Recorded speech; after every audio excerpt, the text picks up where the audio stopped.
Hello everyone, my name is Kasia and welcome to my Sex and the City rewatch party. Today, as promised, I will be breaking down my favorite episode from season 1, which is The Power of Female Sex. This is the episode where Miss Amalita Amalfi makes her brief yet fabulous appearance. Carrie goes out with the French architect Gilles, Charlotte, poses for painting. Miranda's relationship with Skipper takes on an interesting turn, and Samantha doesn't really get a storyline. I mean, at the beginning of the episode, she's absolutely pissed because she can get a table in a new hip restaurant called Balzac, and by the end of the episode, she finally gets one. And that will be all. Which is unfortunate, however, she doesn't disappoint when it comes to voicing the most progressive views on exploiting sexuality. Women have the right to use every means at their disposal to achieve power. Short of sleeping their way to the top. Not if that's what it takes to compete. So the episode really starts when Carrie is doing her cardio, aka she's shoe shopping at Dolce and Gabbana, and let me pause here for a second. I know that episodes, seasons later, Carrie calls those basic bitch black patent leather Manolos an urban shoe myth, but I am convinced that those marabou strappy sandals are actually even more mythical. Cue to my investigation! But also skip this chapter if you couldn't care less about shoes. How could you? The Dolce and Gabbana Spring-Summer 1998 collection included a plethora of silver strappy sandals, just none of them have fur or feathers. I also checked other late 90s Dolce and Gabbana collections and no luck there.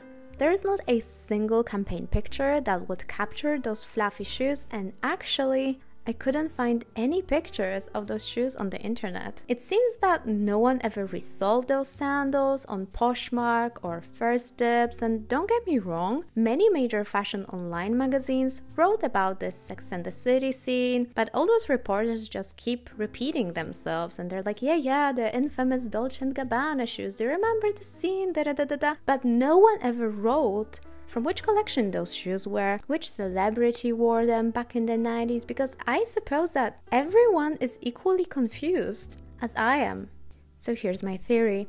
It either was a very, very limited capsule collection, a New York shop exclusive maybe, or it's all fake. Because if you take a closer look at the shoes insoles, well, there is no brand, and it actually looks like the name was purposely covered and only sides are branded.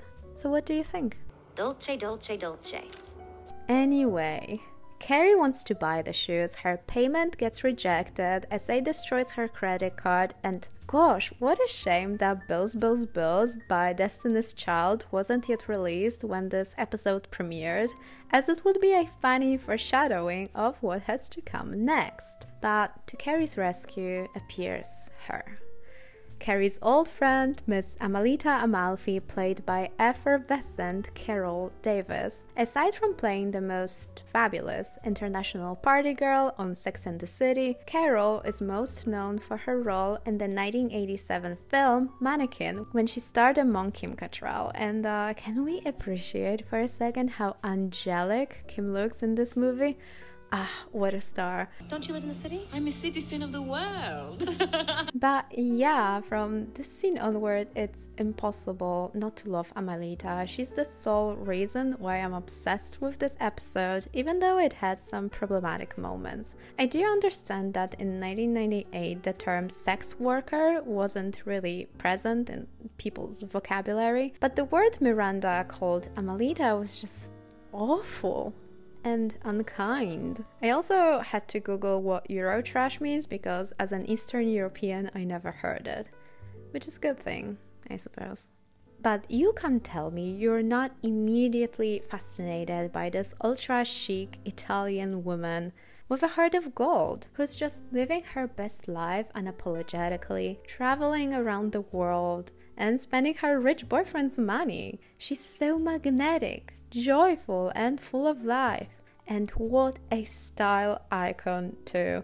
In this scene, Amalita is wearing Emanuele Ungaro Spring-Summer 1998 string halter dress and a matching cardigan, which makes total sense that she would wear Italian designers. After all, we meet her at the Dolce and Gabbana store, where she eventually pays for Carrie's sandals, with her boyfriend's credit card, of course. Dolce, dolce, dolce. Later that night, Amalita invites Carrie for drinks in, you've guessed it, the same restaurant Samantha wanted to have lunch. Carrie wears her new shoes, as she should, and this gorgeous silver satin dress. Her minimalistic outfit is juxtaposed with Amalita's fabulous emerald green dress and jacket, which seems to be a Betsy Johnson Spring 1998 ensemble. At least I'm 90% sure it's this one, as the buttons on the jacket don't seem too much, so take this outfit ID with a grain of salt. But once again, Carol Davis absolutely steals the scene. Honestly, who wouldn't want to have Amalita as a bestie? Glamorous, fun, and with such an infectious laugh. I can't wrap my head around why they didn't bring her back in later seasons. Or in the reboot. Carrie gets introduced to her boyfriend du jour, Gilles, the French architect. They have a great time at Balzac. He walks her home, and by the way, I absolutely adore this shot with the man in the background. Gilles invites Carrie on a date the next day. She gets home and wait a minute. Those are totally different shoes. God, I'm so confused. The next day, they have a very fairy tale-esque date. The whole sequence is very stylized, but that's literally the point. They have endless supplies of cherry blossom petals, a golden hour, and a very cinematic music playing in the background. And call me a helpless romantic, I don't care, but for me, it looks like a great date. Later, they sleep with each other, and Carrie wakes up in the morning only to discover that Gilles left her money because he assumed that she too was an international party girl. And here's the thing, Carrie invites Miranda and Samantha to this hotel room for a free breakfast where Carrie, gross! And not only that, but she's wearing a bathrobe, like, ew, couldn't she just get dressed in her yesterday's clothes, put her blue boa scarf on, and just meet them in a cafe? Like, I know, what a crazy idea. Meanwhile, Charlotte meets yet another eccentric painter, Neville Morgan, who invites her to visit his art studio, which happens to be in a barn. And let me tell you, Charlotte visiting his upstate New York barn while being dressed in this red skirt suit is fully giving Miss Samantha Jones walking on hay in stilettos. Like, girl, we get it. It's a business situation for you. You want to secure a great painting for your gallery, but tone it down, you look silly. Neville reveals to Charlotte that he wants to paint her private parts for his new series of paintings, to which she eventually agrees. And did you know that this faux painting of Charlotte's kitty emoji was sold on eBay for over 400k? Yeah, I'm equally speechless. As I said in my previous video, Miranda and Skipper are my favorite season 1 couple. I think that Skipper was supposed to be like a nerdy nice guy, but he's just like a clingy little puppy. Ben Weber plays him so well. I love this scene when he shows up at Carrie's an hour early in order to take Miranda out, and this is how he stands at the door. Like, I'm sure that he's imagining he's like an alpha bro or something. And then when Miranda gets annoyed at him, his body language changes so dramatically.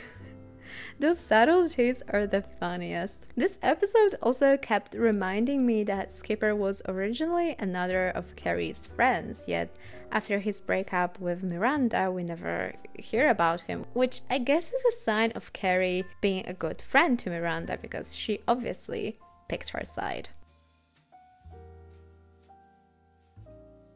And I really don't know how to finish this video, so I guess that's it. I know, what a smooth transition, but as always, thank you so much for watching, and I'd like to take a moment to apologize for absolutely butchering Miss Candace Bushnell's name in my last video. I should have done my research, but thank you for letting me know. I learned something new. So it's Candace Bushnell. Okay, bye. Wave, darling, wave. Ciao.